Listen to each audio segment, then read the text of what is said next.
Now, I thought meal prep would make life easier, especially now that I'm on a GLP-1, until I started throwing perfectly good food straight into the bin. And I had strawberries in the fridge that I normally eat every single day, but the thought of eating them actually repulsed me. Now, recently, I defrosted some steak because steak is a powerhouse when it comes to protein. And obviously, if you're somebody where your doctor says to you to not eat too much red meat, then you need to take care of that, of course. But it's easy for me to get a steak in and have some potatoes, steak and potatoes. I love that with some mayonnaise or maybe even some vegetables. Listen, when I defrosted that steak, I touched the packaging and it was squishy, which generally it is. I threw it in the bin. I'm not made of money and I'm not condoning wastage of food here. However, it was too late to eat because it was way past the sell by date and it had already defrosted. I just went off the steak. One of my go-to meals is taco mince and potatoes. Now, before I started the GLP-1, I actually used to do the meat and fruit diet. Meat and fruit is expensive, but I absolutely loved it. And that's where I would have strawberries, I'd have some grapes, and I had me some scrambled eggs. That was something I had, and I never tired of it because I learned to season my food and I seasoned it real good. But recently, these food aversions on a GLP-1,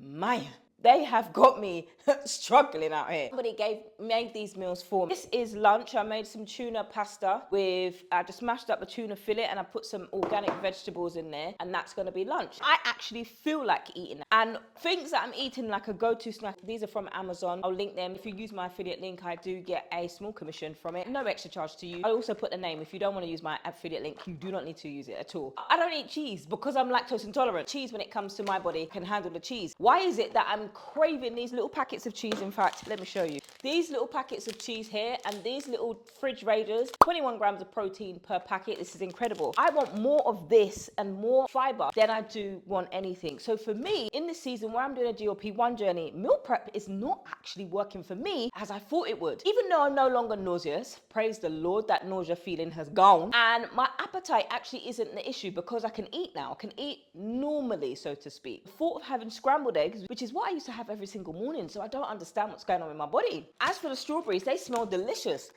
Oh, woo! Okay. I might have these with some oats in the morning, yeah? Oh, they smell so nice. But I haven't wanted to have it. The shop cost me £77. As if eating is not hard enough, right? I just had to check that the microphone was on. Let's talk with this. Because as if it's not hard enough when it comes to trying to meal prep or plan your meals, it was just wild. It's nothing to do with side effects. Side effects are one thing, but the food aversion is something else. Now, everyone tells you to meal prep before you start a GLP-1, and I highly recommend that you do meal prep. But what nobody tells you is your appetite and your food preferences can change so quickly that yesterday's meal prep might actually be today's food aversion. Now, I'm not going to deny that meal prep is one of the best ways to make sure that you hit your protein goal. Just saves you some time and it reduces the decision fatigue. The higher your dosage, the less you may feel your appetite, but you still need to eat. And at the moment, I'm on 0.5. I always forget, you know. Hold on. Yes, 0.25 milligram every single week. And oh my goodness, I'm almost on 4 weeks at the time of recording this video. So when it comes to meal prep, it is amazing to hit your protein target to save you time. Hello, because there's nothing worse than going in the fridge and saying, what am I going to eat?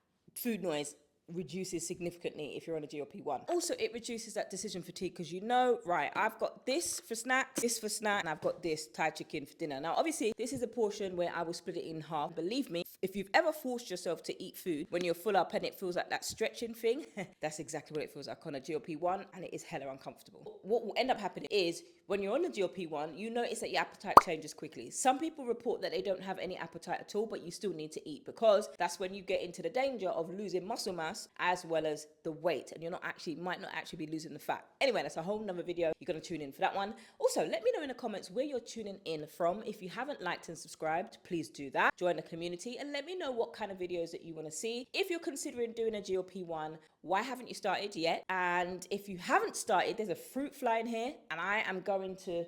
They just come from anywhere, innit? Oh, I've got fruit in it. Yeah, but they randomly come in. I can see it darting across the screen. And you know, you would go to get it at... The ugly part of being on a GLP-1, sadly, is the food aversions. Some people might like being food averse. I happily might like being food averse to the foods that made me sick. And I think when you get into that mentality and mindset where you're like, I used to look like this, because when you start to lose the weight, oh, by the way, girls, I didn't tell you, and gentlemen, if there are any gentlemen that are in here, you know, we're not gonna, whatever. I have lost 2.3 kilos in 3 weeks. When it comes back to the ugly side of food aversions, nobody warns us until me today. Foods that I would normally enjoy every day would suddenly make me feel sick. I don't want it. This got me in a headlock. Nobody eat like that. Meals that are already cooked. Struggling. I might have to pray. I'm gonna be like, help me, Jesus. How is that happening? And then I end up eating stuff that I haven't eaten in a while. And then I'm like, my body is just literally craving for those things. It's a little bit like when you get sick. So I don't know if anyone else is like this, but when I'm unwell, like I remember having a really, really bad flu. Before I started to make my own ginger shots, I used to get colds every 2 weeks, like literally. What would happen when I did get a cold is I would crave ice cream. Like I wouldn't want any other food, and soup, obviously getting the salt and vitamins back into my body. It can't just be vanilla. It has to be some kind of ice cream that has chocolate in it. Go to get a McFlurry.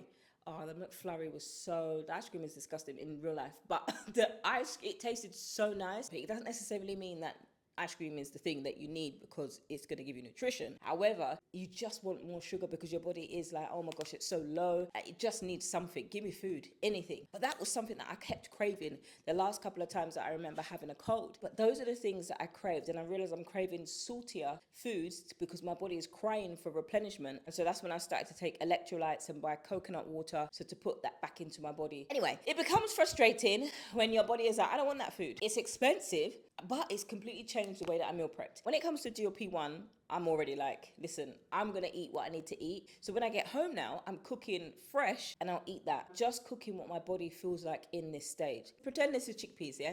I put some sweet potatoes and I put some chickpeas, coconut milk, and some korma paste, and I have that as a soup. Nothing else in there. So that's what my body is craving at the moment. And your body speaks to you, but we've got to get into the habit of actually listening to what it's saying.